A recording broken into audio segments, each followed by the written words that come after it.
Okay, I'm just making sure that all of this is even going.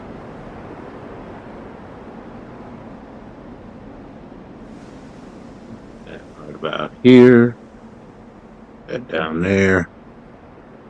Uh-huh.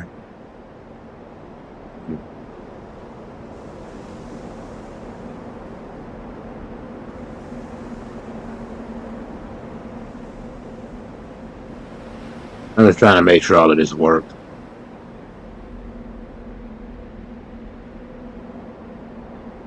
Stuff never goes the way I want it to.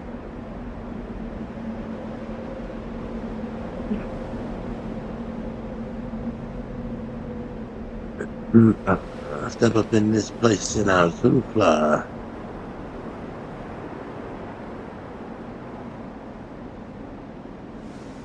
Mm-hmm.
How you doing, Xander? Everything good?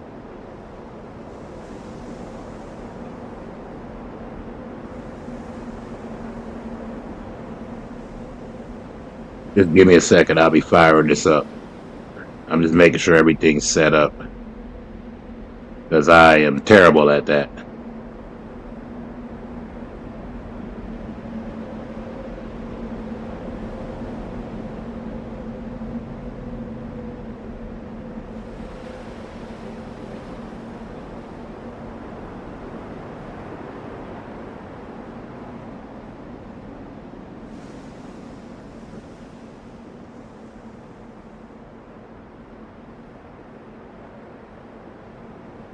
Hmm.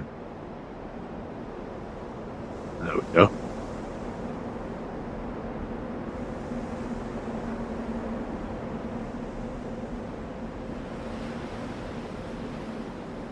Yo, yo, yo. All right, I got everything set up. I think ain't nothing to it but to do it. Make sure that that's all good. Oh, wait, no, there's something I'm missing.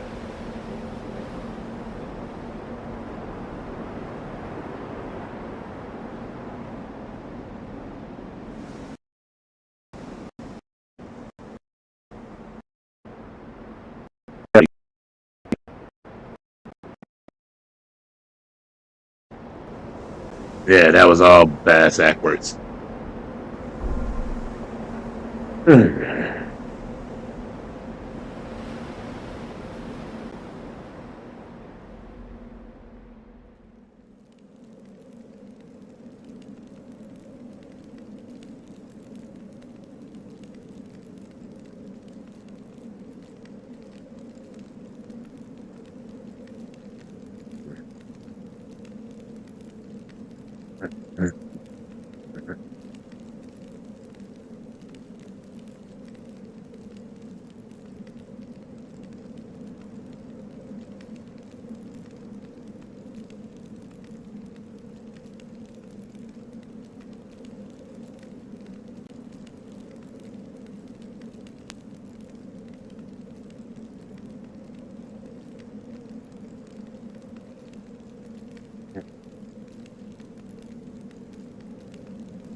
Get sure all of this stuff works.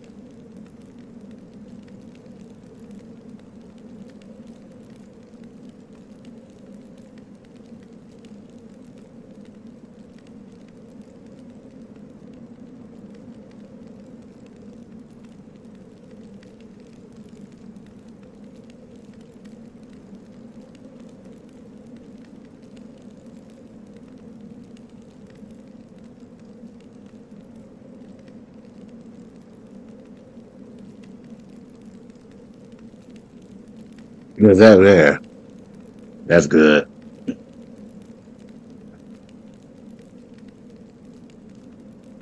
Nice.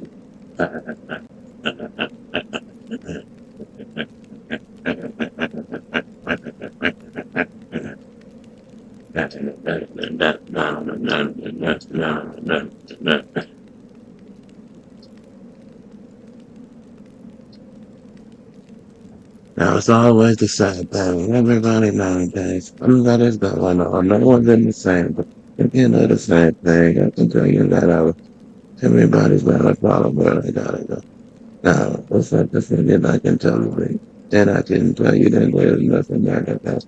But I know for a fact that I am down below. There is nothing about me that I need to know.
How you doing, Susanna? Good morning to you. I have not slept yet.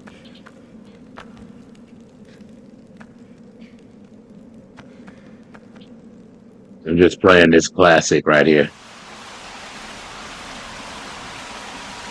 And I don't know.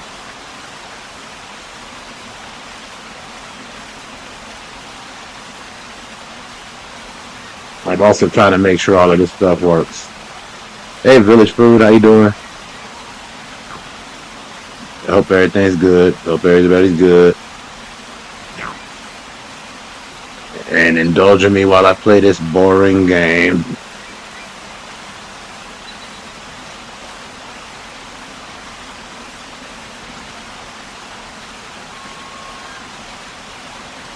Nah.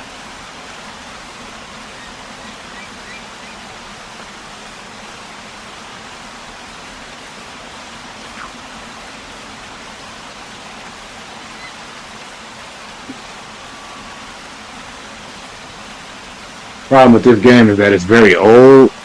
By the way, can y'all hear me? Can you hear me at all? I want to make sure that I'm coming in audibly.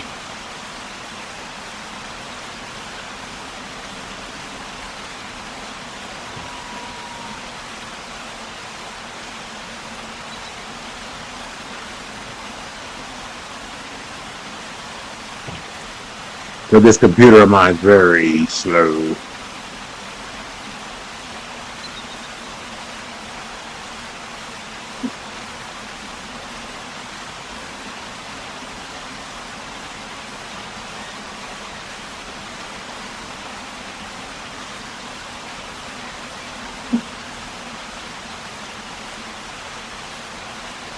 Hi, Arthur. How you doing?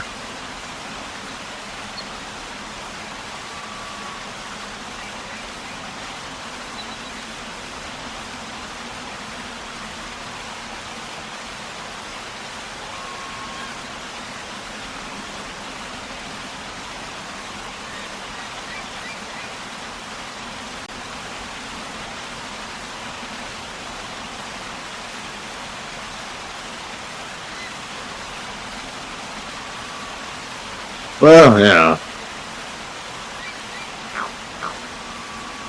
Let me see some. Oh, okay, it is working.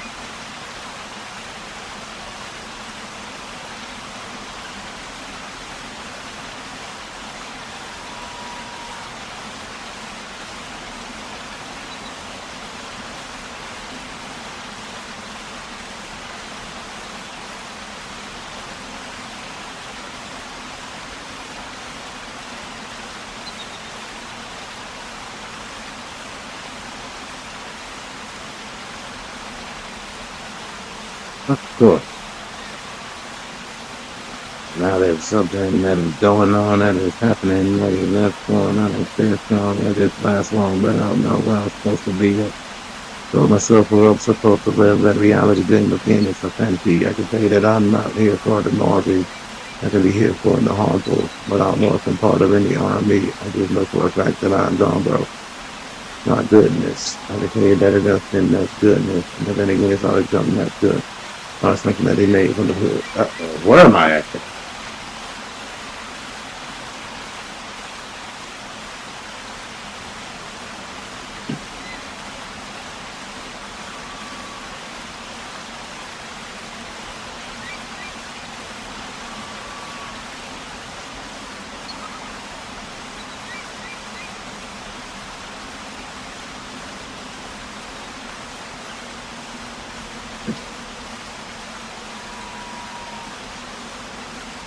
Nothing more, there's nothing good, but there's something inside my hood. There's something that abnormal.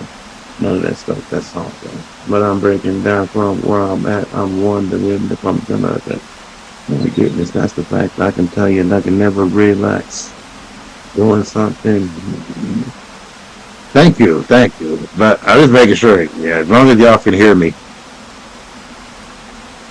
Sometimes I just wonder if it's audible or not, because, working with new software.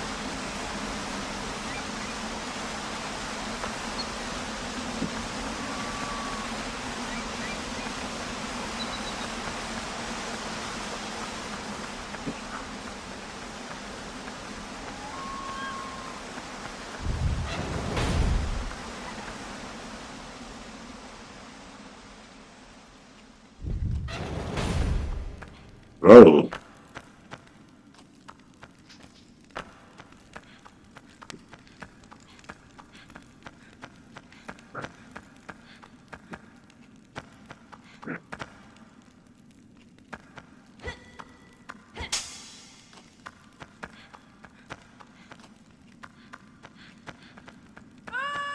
oh, she's still there. Good.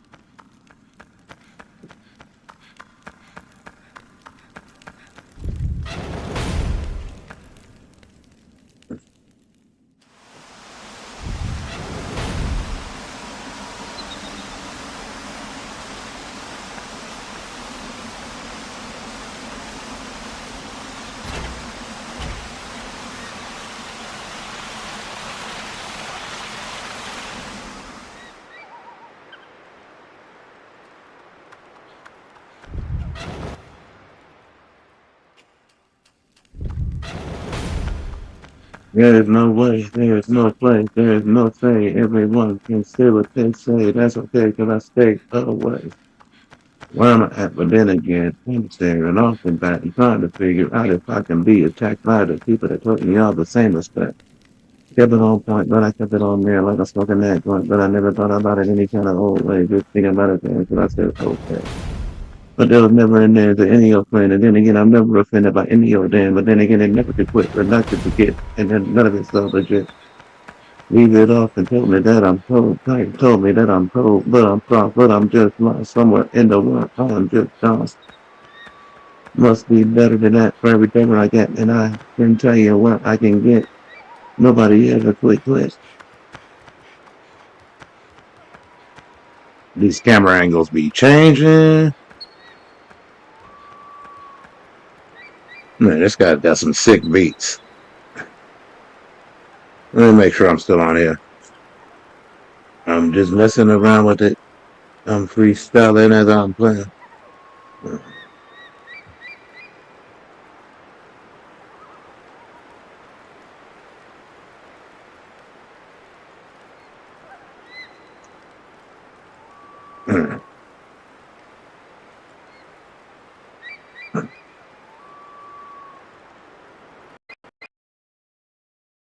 The stuff keeps popping out because, like I said, I'm on an open computer, so I don't know if you can actually hear me.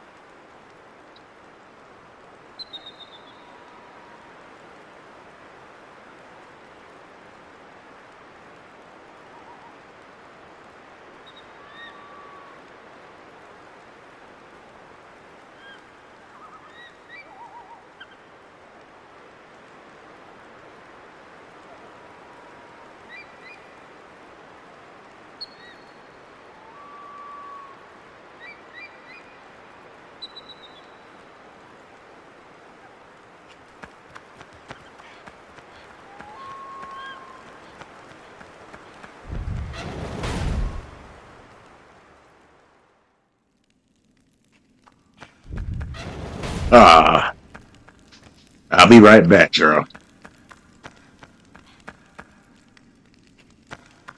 Now I can tell you that I'm not here. There'll be something that's good.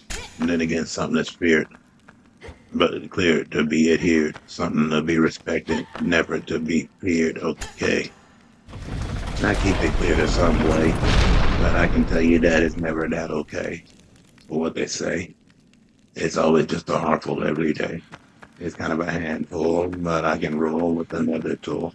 Keep myself up like another tool, but I was useful with another person. I'll see you event. That was the quick, that was the easy.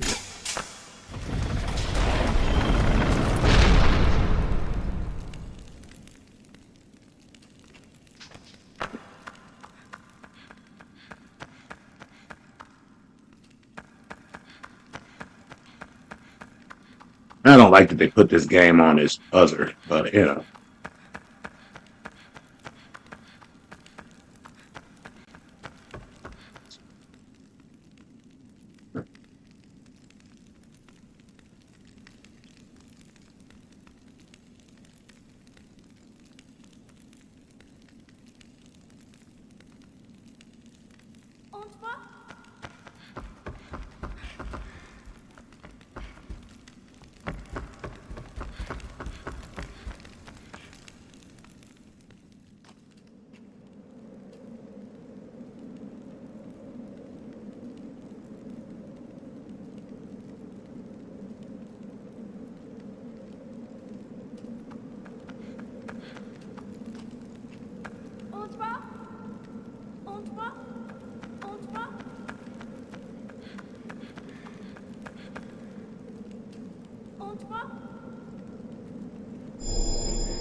Okay, that's weird.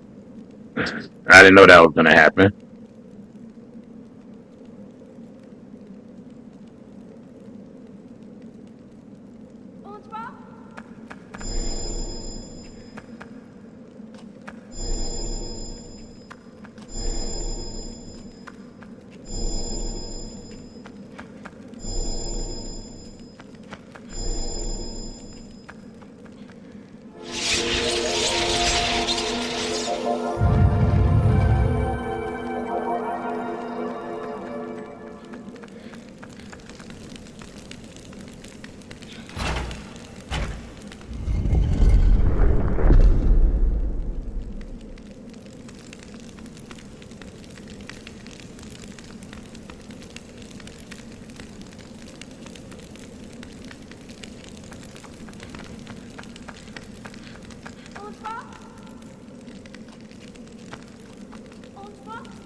Oh, no, no, no.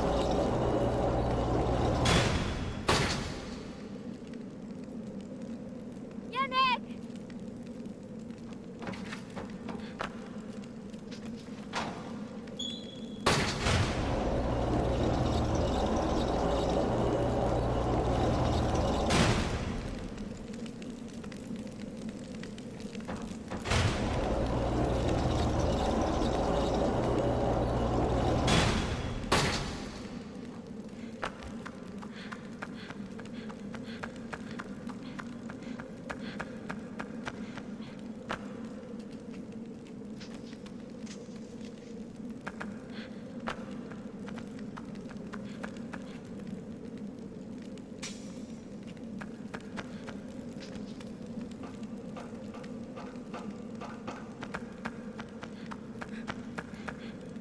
No.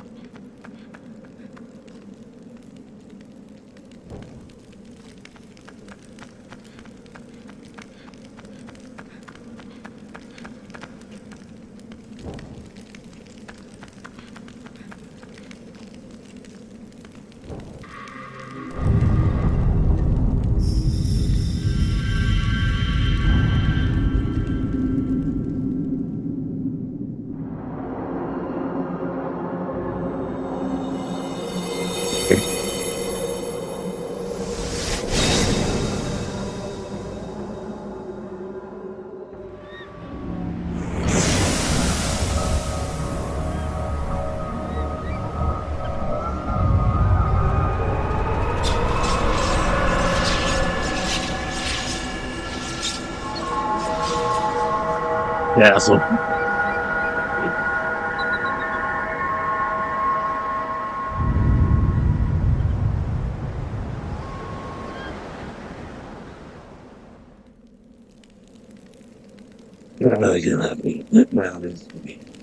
Honestly, there is no reality for me. I can tell you that I am lost, but I am lost and paid the cost, not like a boss.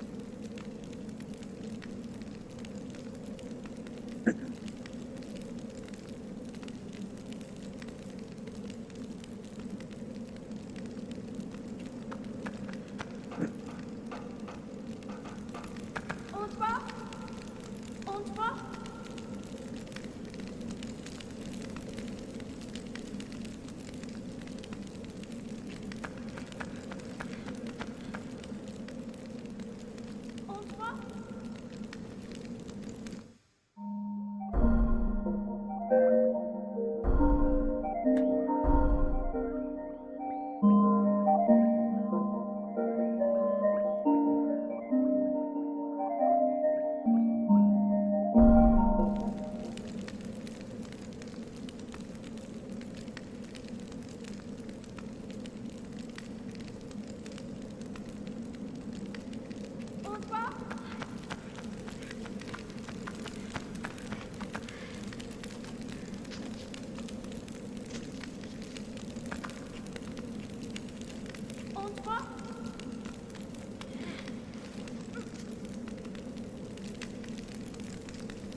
Sorry, I needed a second. Hey, what up, Gregory? I'm just here listening to beats at the lateness of the week, and thinking about absolutely nothing as I think some of that stuff has been up and back and again. I'm still gonna wonder if I'm gonna be the one to start up a sin.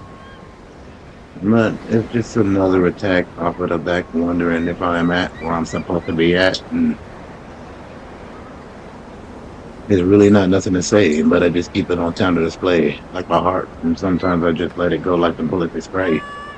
Can't help the fact that I'm just gonna keep it up on the display. And a classical game is something that I'm here to be playing. Nothing to say. I'm just gonna say what I have to be saying. But that's all right. Keeping myself tight out of myself when I'm hitting the mic. Dispatched by events, never could quit, never repent, but I can never see a sin that I want to forget or I want to begin. You can follow me on this spot, that spot where I'm at. I never know what I have got. After time, it's all just brain rot and keep myself into a point where I've got nothing that makes sense to the malcontent that's offended by stuff that I have spent. Said it before, said it again, without no friend to sin. Then I don't know if I'm supposed to ever end. Never to begin. See where I'm supposed to be. Uh, will never go where I'm supposed to be in my life with another flow. Oh no.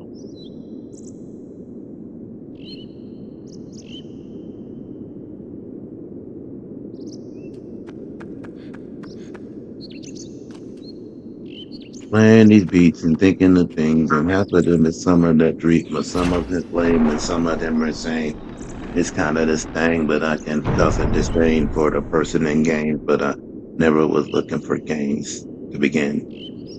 Still gonna be stopping with all of my sins. Don't know if I can repent of them, but know that I can be forgotten if I can be forgiven.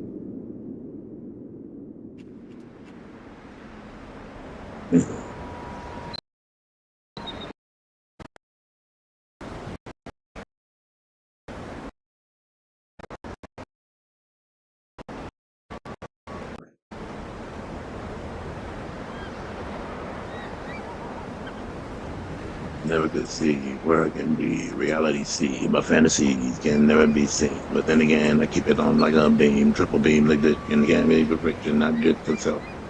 Friction. It's not a stutter. Then again, I'm just another butter that's gonna give you a motherfucker. But never cannot even quit. But then again, I'm just stopping where I'm supposed to spend. Half of the stuff, half of this hell sent like I begin with sins that I can't friend and I can never become what I begin. I just know that I can't be on another end. Help me understand if I'm just a man that's always on this land. I can tell you that I'm a strange man, but I will never quit what I'm gonna say. And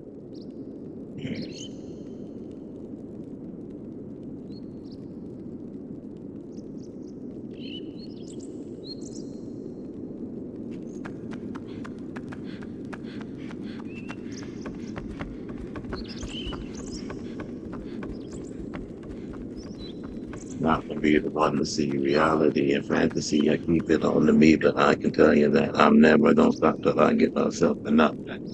Keep it on this tack. I've lost the tack. I lack so much tact, and that's all right. I can't really relax and sit back. Relax. That's just the way it is, and that's how I am as I go through the cracks of God, harm, some of the stuff I've been scorned.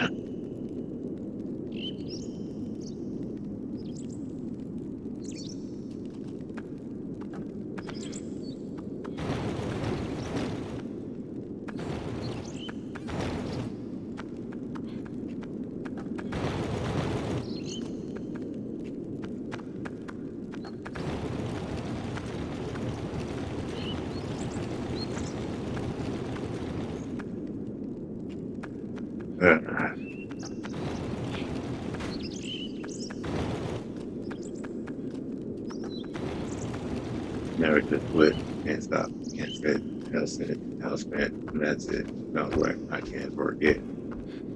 Getting myself and getting myself into a shelf, my harder self, I cannot. The fact that I'm always on hell down, that's the hell spell.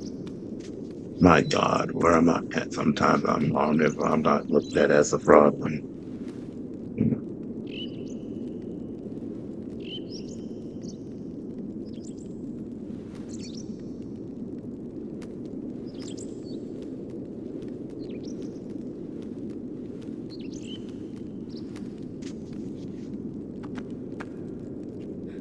I swear this kid moves too fast.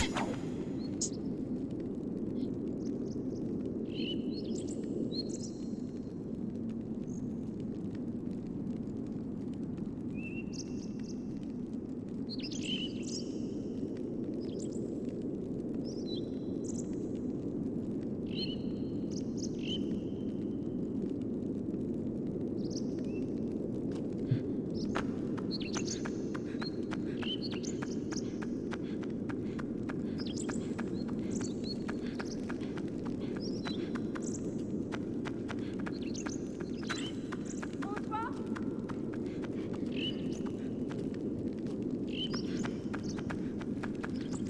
Hey, what up, Caitlin? How you been? Everything good? Everything right? Man,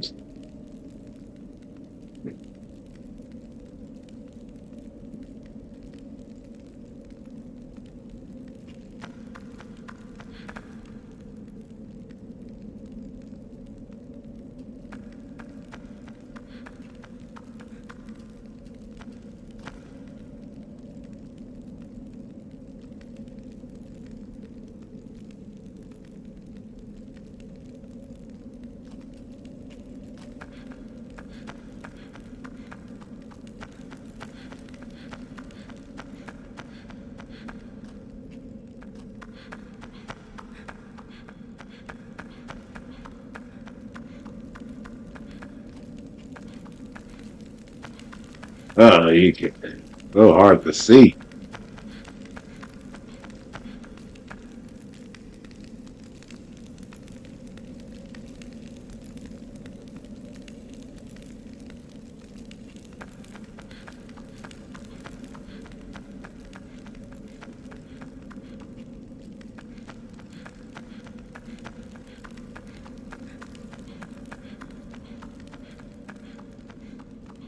Uh,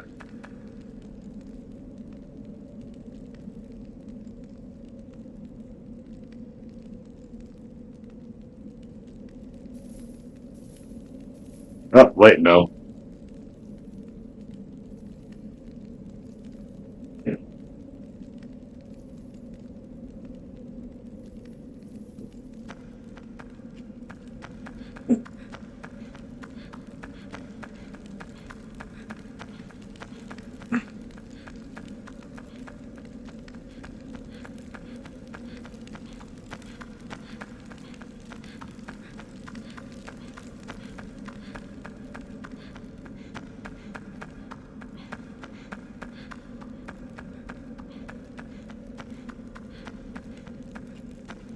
Been a long time since I've seen you, Caitlin. Been all right? On se va?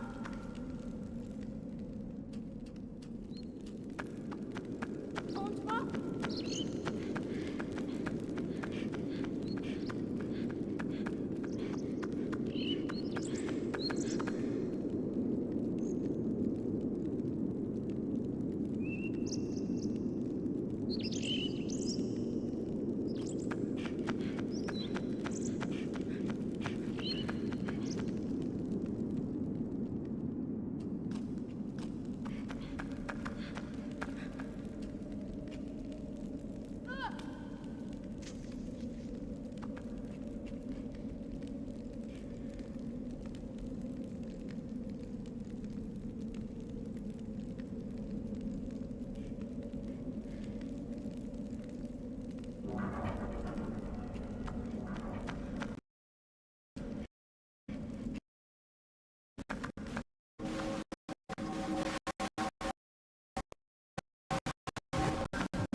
Yeah, that was horrible. On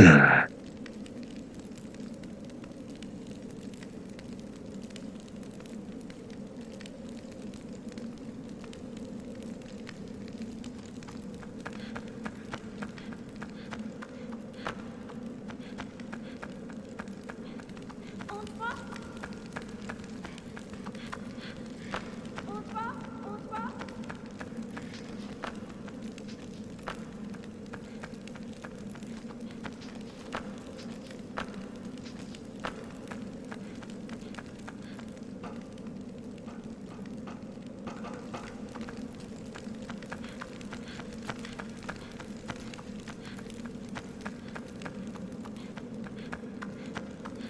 On se voit?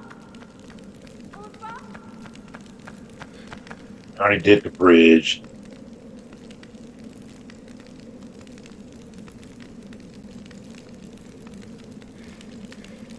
On se voit? On se voit? On se voit?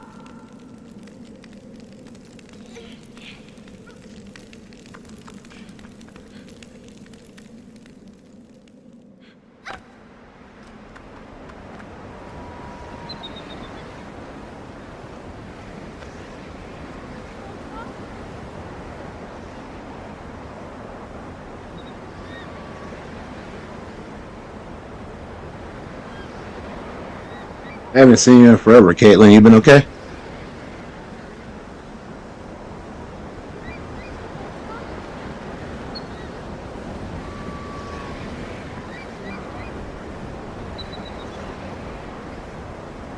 Now, let me see if I can figure this out.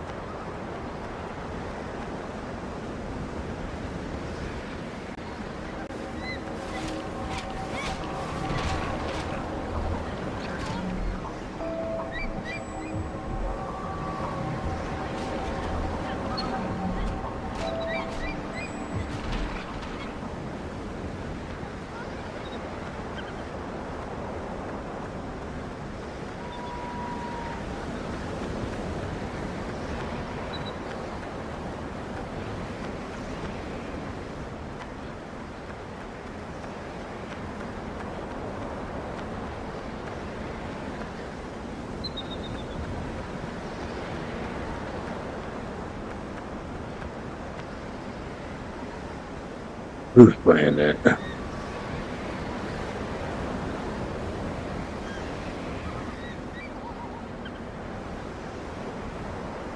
Gang, gang.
Of the portrait, seen off your ability to fly.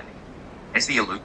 Oh, a girl who believes in ghosts, and Okaroon, a guy who believes in aliens. They make a bet to prove who's wrong, and After the Don Monra incident and Turbo Granny's departure from the ISA residence, Kami High outcast Koki Yukishiro sets her sights on stealing Momo's power backed by her small band of minions. But the assault isn't on her own will, and unknown teachers pulling the string. As the curses plaguing Momo, Unji, and Daiki grow steadily worse, the orchestrator pushes them to the brink, unleashing relentless waves of knife-wielding subordinates to drain their strength. Living on nothing more than a grain of rice and a few drops of water, Momo jokes that it must be what an astronaut feels like, earning a smile from Vomola. Thinking she can finally relax, she takes comfort in being too small to attend school, until Seiko insists she keep up with her studies and orders her to go in secret. Vomola offers to carry Momo in her backpack, but Momo snaps that she isn't a toy. Seiko warns that Momo's size would cause a panic if anyone saw her, so she must stay out of sight. When Momo protests going to school, Seiko asks to see her report card, prompting Momo to give in and head to class, where she meets Vomola, Okarun, and Ira, the latter amused by her tiny predicament. In class, Okarun quietly tells Momo to keep her voice down and stay hidden, asking Vomola to keep watch. But when Momo calls out to a male student, he assumes Vomola was speaking, only for her to promptly turn him down. The mix-up confirms Momo's belief in fairy lore. Humans long ago could see fairies, and even now, people can perceive them if they strain their eyes hard enough, though most have lost this ability. Okarun blurts out that he has an idea, earning a sharp scolding from the teacher, much to Momo's amusement. Later at Okarun's request, they gather in the library to research fairies, whether in novels, history books, or myths, hoping to find a cure. Rin discovers a book and notes that fairies often appear in mythological motifs, with socially vulnerable people depicted as small, easily overlooked presences. Momo apologizes for the trouble, but Okarun assures her they're helping simply because they want to. He then asks if Turbo Granny had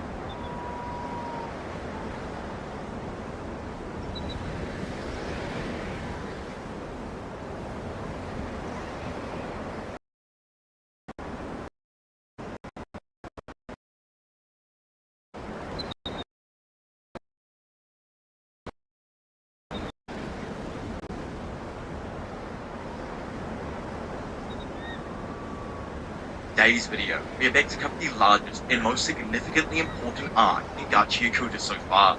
This part of the story blew my freaking mind. It is only comparable to arcs of a similar level that were able to achieve GOAT-like status, like the Shibuya Incident arc or International Assassin. After clashing head-on with raiders and getting caught in Zodal's twisted experiment across the border using an imitation trash beast, Zodal now turns his sights on the Joker's creator to complete the Watchmen series and reach the sphere. This arc brings high-stakes conflict, shocking revelations, and a race against time that could change everything. Will the cleaners uncover the truth and stop Zodal's plan before it's too late? Let's find out.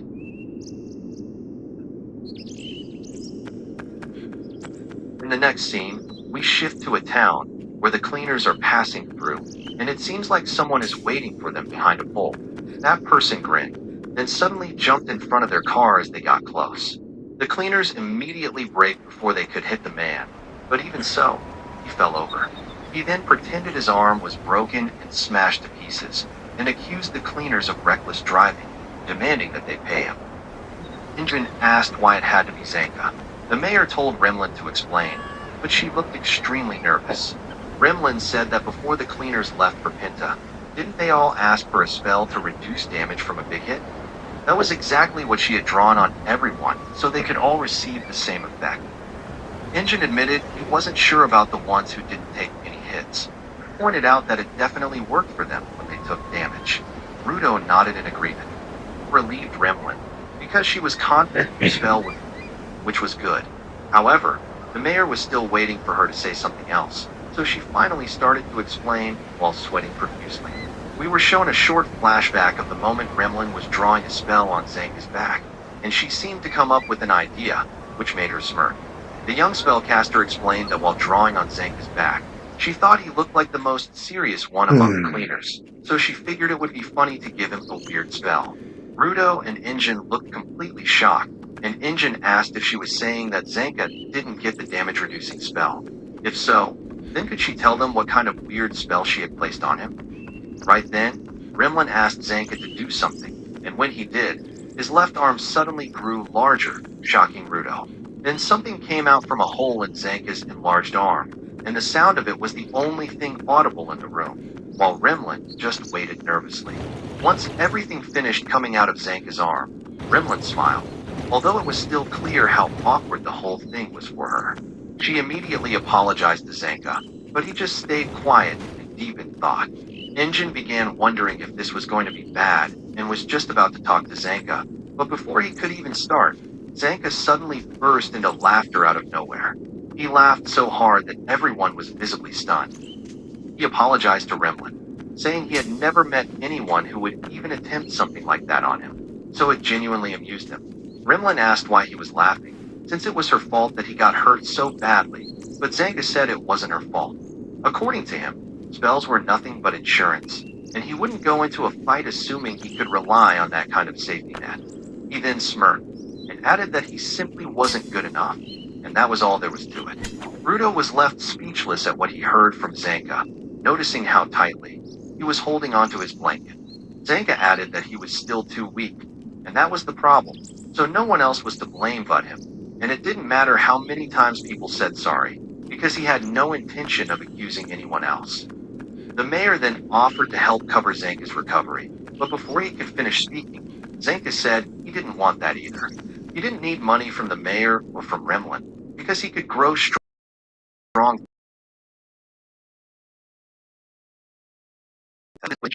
He was also happy with what he heard. Zanka was growing up. Then they all left the room to let Zanka rest, although it looked like someone had stayed behind, and it was Rudo, who Zanka then asked if he had something to say. Rudo stayed frozen in place, and Zanka asked if it was just pity, because if it was, he'd throw him out of the room, even if his stitches burst open. Rudo still said nothing, so Zanka said that it looked like Rudo isn't understanding him. So he repeated himself, saying he didn't fall so hard that he had to blame Remlin for his shortcomings. As he said that, Rudo realized something strange, that all the pity he had been feeling was gone. Zanka then said that if he had truly fought with all he had, but still ended up being worse than anyone else, then that meant something.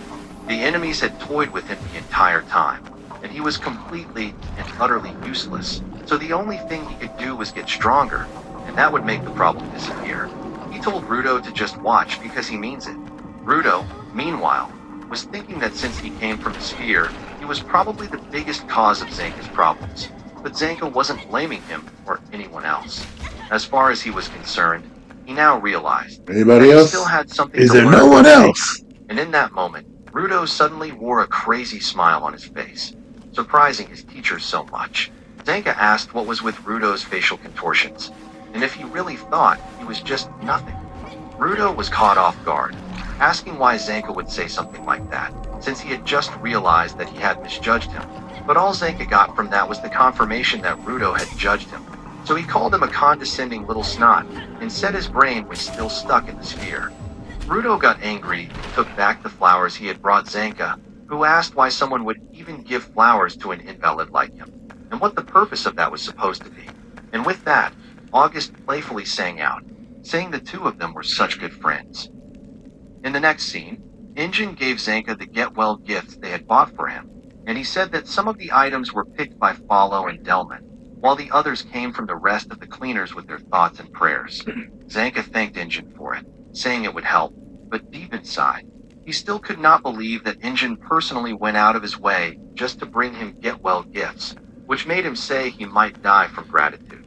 All in all, he was pleased about it, and Injin told him that apparently, Rudo's thinking was that he wanted them alive and having fun, and that he would achieve his revenge while living his best life.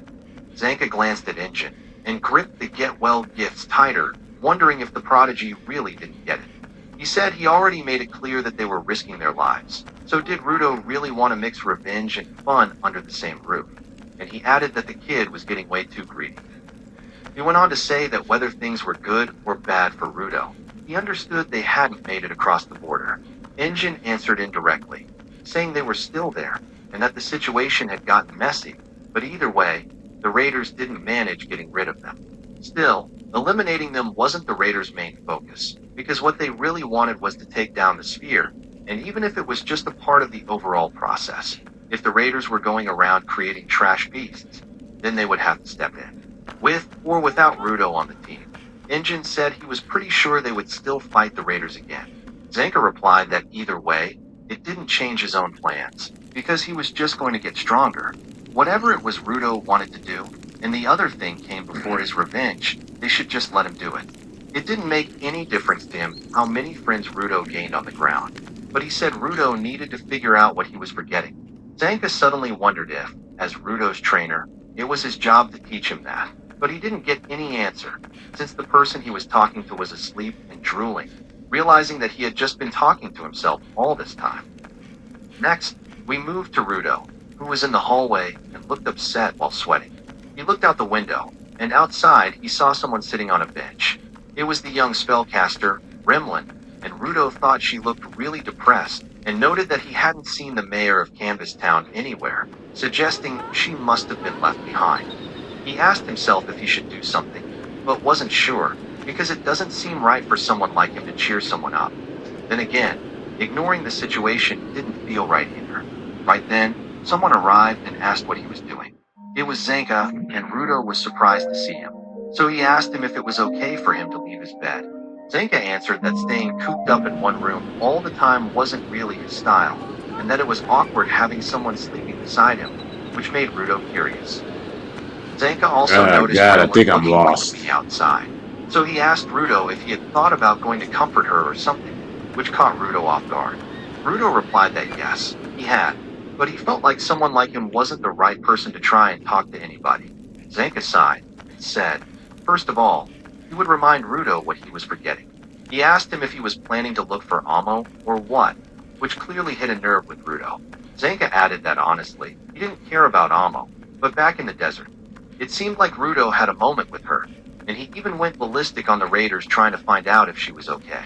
He then asked if Rudo had thought about what he would do after that, but it looked like Rudo couldn't find the right words.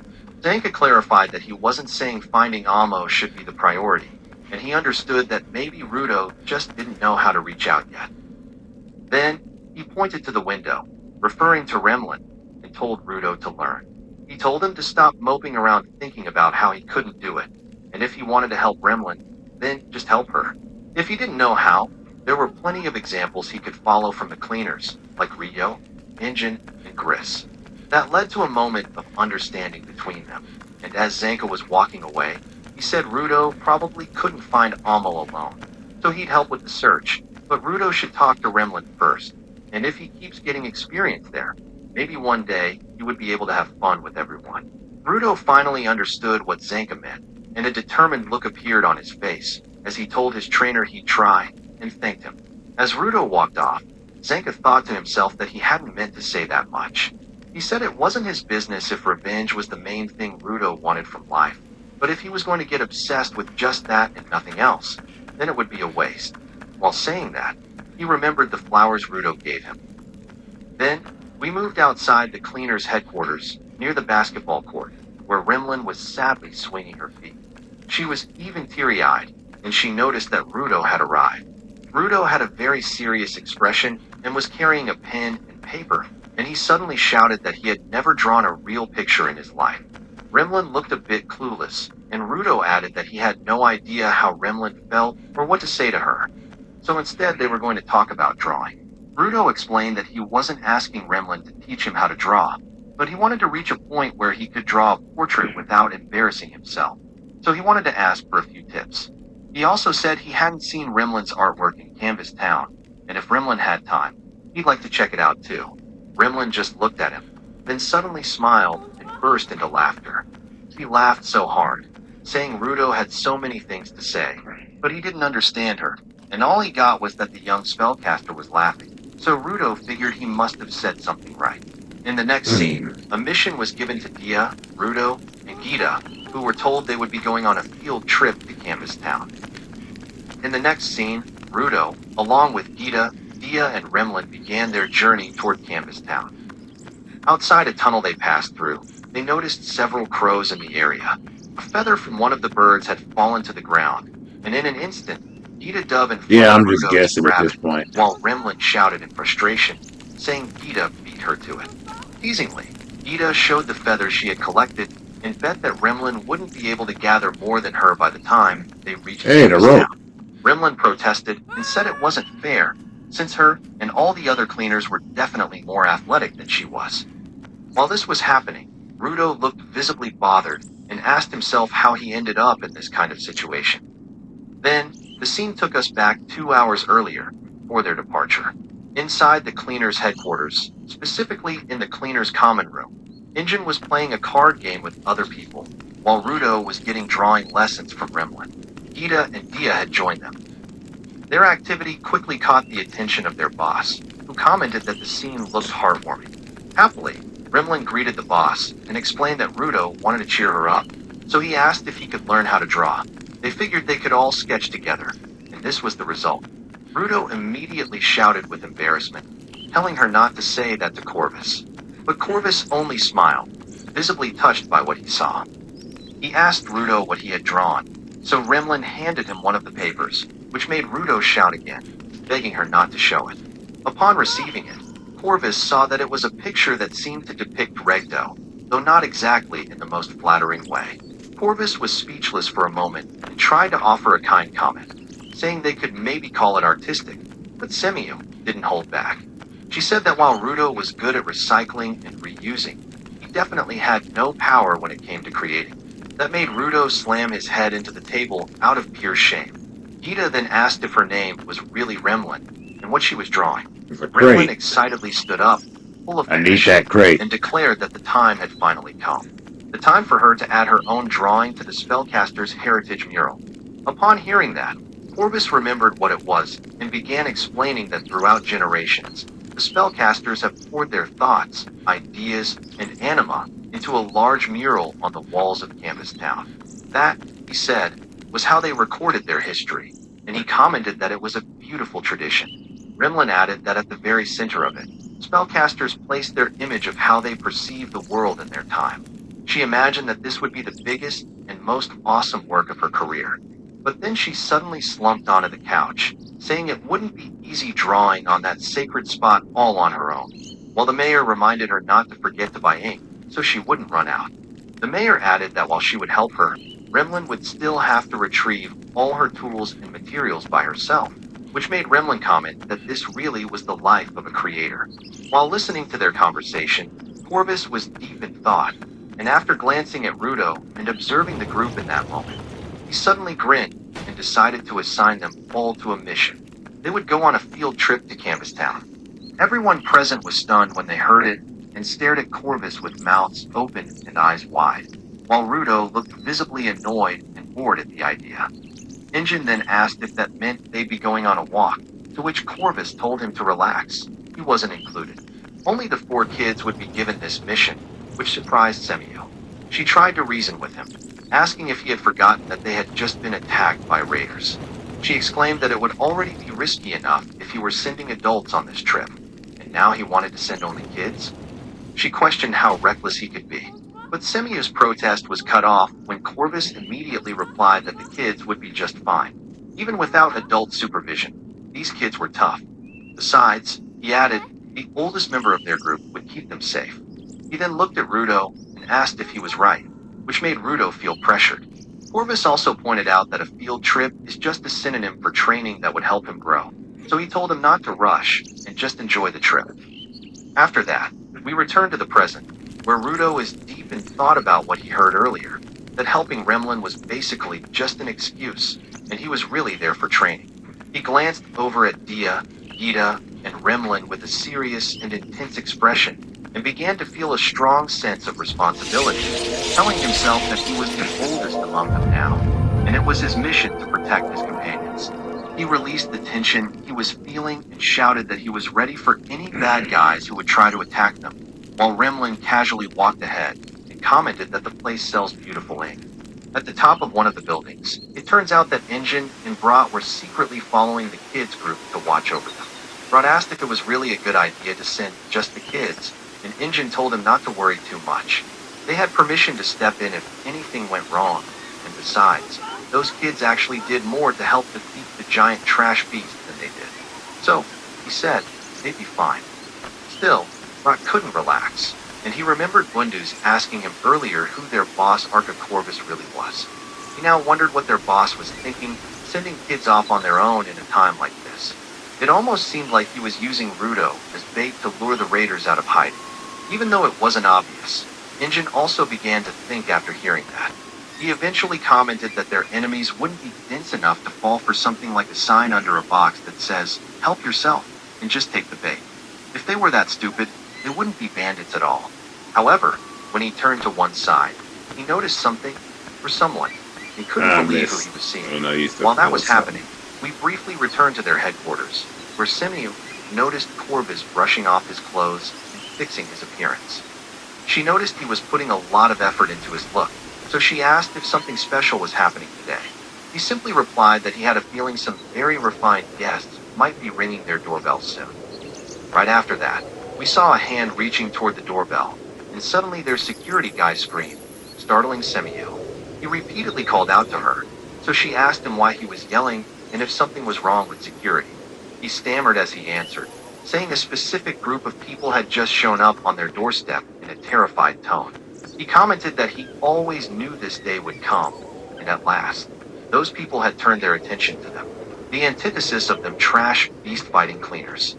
The guardians who maintain order on the ground by keeping humans in line, the condemners of criminals. He added that it looked like those people had figured out that the cleaners were harboring a living Spiriite. As this was happening, we saw Injun and Brock briefly again, now staring at the person they had just noticed on a nearby rooftop, which was slightly lower than theirs. Then, we returned again to the headquarters, where, outside the building, a menacing-looking woman seriously introduced herself and her companions as the Hell Guard and said they wanted to ask the cleaners a few questions. Meanwhile, back on Injun's side, it turns out the person they had seen was Fu, who had also been secretly watching over Rudo and the others, prompting Injun to comment that it seemed one of them was as stupid as the scenario he was just describing. Orvis finally allowed the Hell Guards to enter and led them into a room for a face-to-face, serious discussion, with each leader flanked by their respective adjutants. In Semiyu's mind, she realized that Corvus must have expected the Hell Guards to show up, which is why he sent the kids, or rather, Rudo, away from danger. He knew they would contact and meet with the Hell Guards. After a moment of silence, the Hell Guard leader commented on how awfully rough the weather had been lately. There was something about the first major trash storm they had experienced in 6 years.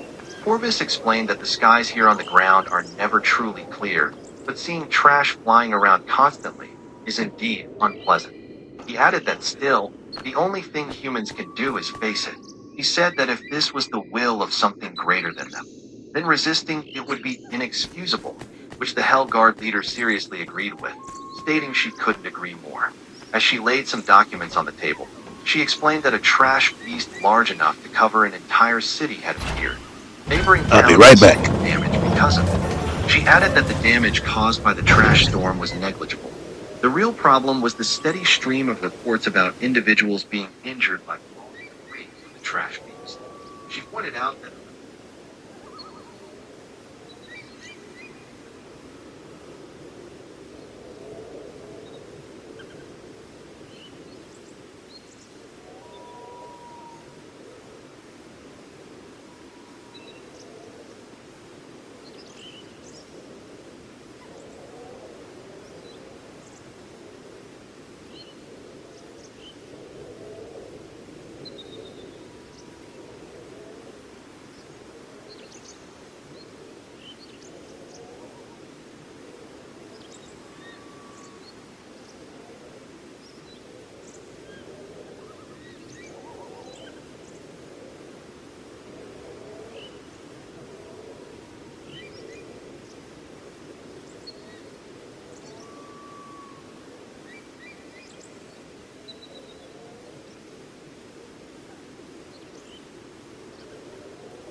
thinking that Oh, suddenly this stared at her. She embraced the key and turned. Her gaze locked fiercely on Reed as she called out, screaming, burning eyes. In the next scene, Susan was shown. Two figures were seen looking out from their window. A father and a child. The child asked his dad if a harsh storm was coming their way. The father gently corrected him that it was a trash storm, and told him not to worry. Even if it reached them, they were protected by a massive outer wall surrounding them. However, mid-conversation, an enormous trash suddenly appeared right outside the window. It crashed down directly into their home. The child couldn't help but cry in fear, and the father was alarmed at the trash inside. He stood by the window, watching the sky, anxious about what might happen to the city, especially if it was close to the city. Back inside, electricity began crackling. Pluto took concern upon noticing. The power kept surging strong. Zodal simply observed, while Nerday showed a formidable face. She hovered in air, the bruises from Pluto's earlier attack still intertwined. Pluto stared and questioned what was happening. Zodal, another human, recognized the form she understood what she was. Nerday's blows had already burned away the sheer power of her. Stop. Zodal thought. Everyone was truly fast. Then he ordered his comrades to prepare for departure. Their escape would be done by the formidable ability. Zodal noticed that he was fading no longer. When he caught up, called out to Zodal, watching closely. This was the true resolution of someone who had thrown away his depression. Once everything was over, he would return to retreat and watch the others. Pluto tried to stop him, but they had already left. But instead he hadn't been told yet what happened to all. He wouldn't easily laugh. He remarked that it looked like the truth. The manhole closed. They were gone. Pluto, frustration. The only ones left behind was Nerday. While still in the area, a flashback played in Nerday's mind. She remembered the moment she first met Zodal when he needed her at home. Returning to the present, she told herself that it was fine. Right now, she's just a pawn. So with her hair, she would devote everything she had to it. Still levitate, Nerday unleashed overwhelming power, threatened to burn them all. Nothing was left. The cleaners threw conditions over her head. While floating in air, she released devastating electricity to air her attack. Last burst. The cleaners tried to escape, but the blast radius was so wide that they all got struck. There was nothing to do. So they endured her. Nerday missed and direct hit on everyone present. However, even she wasn't spared. Her treasured, well-maintained hair was scorched. She couldn't hold back her tears for the day. Meanwhile, someone could be heard crying uncontrollably. Her ears flooded. He couldn't hold back the frustration that he had been left behind. It was Pluto, utterly devastated, powerless. He cried about how he couldn't speak, which is why his comrades left him behind. Pluto questioned why they won't just tell him what to do. He spoke to himself while slumped in a tunnel, overwhelmed by regret. There was nothing left he could do. Compared to the yes. Zodal would never choose to rely on food for themselves. He laid flat on the ground, hiding out, thinking on into that cruel world. As he sobbed, he mumbled about missing the life. Well, that was another hour and some change. Lay helpless. I'm glad that went through the way it was supposed to. Then looked up in shock. The voice said he had enough. There was nothing without him. He called him incompetent, cursed at him. Simply, he stood up and addressed the figure as master. The voice told him to swap out, would take over. If they had truly been abandoned, then they would just escape instead. He was right. Back in the trash store, the trash beast was wind flying with order. Amid the chaos, someone yelled out for it. Anyways, I just wanted to do a quick hour. Struggling to hold on. I hope that everybody's doing well. Master crushed the bastard. Besides,